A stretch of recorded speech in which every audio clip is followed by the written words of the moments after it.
আরে বন্ধু কেমন আছো? এই তো ভালো। অনেকদিন ধরে ভাবতাছি বন্ধু তার একটা কথা কইমু। আরে বন্ধু কথাটা আমিও কয় তো না। ভাবতাছি যে অনেকদিন ধরে তোর একটা কথা কমো এর লেগে তো তোর কাছে যাওয়ার লেগে কি চেষ্টা কস করছি। চল কথা বলি। আয় চল। বন্ধু আমি কি কবি কদি? না বন্ধু তুই আগে কর, যেহেতু তুই আগে ভাবছস, যেহেতু আরে তোর লগে দেখা হইলো, তুই আগে কর। বন্ধু অনেকদিন ধরে একটা মায়ারে পছন্দ করি তো, কিন্তু মায়াটারে কইতে পারতাছি না। আরে বন্ধু আর এটা আমারও তো সেম কথা রে। তুই তুই আমার পছন্দ করস? হ্যাঁ, তুই আমার ভালো বন্ধু না, আমিও ভাবছি একটা মায়ের খুব পছন্দ করি। ভাবছি যে আগের লেগে তোরই কম।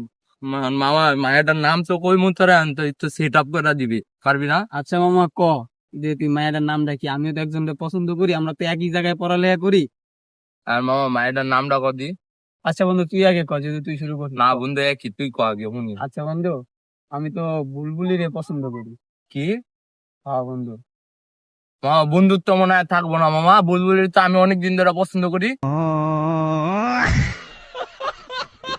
মামা আমি অনেকদিন ধরে পছন্দ না করি, মামা তুই তোরে কামটা বলেছি। ভালো করিস না, তুই মনে হয় জানতি যে আমি বুলবুলির পছন্দ না করি। মামা, তাহলে বন্ধু বন্ধুত্ব থাকবো না, এগুলো মাইয়া নিয়ে কোনো কোনো না থাকবো না। মামা তুই কিন্তু খারাপ ব্যবহার না মামা করতেছিস। তুইও খারাপ ব্যবহার রোজ করতেছিস।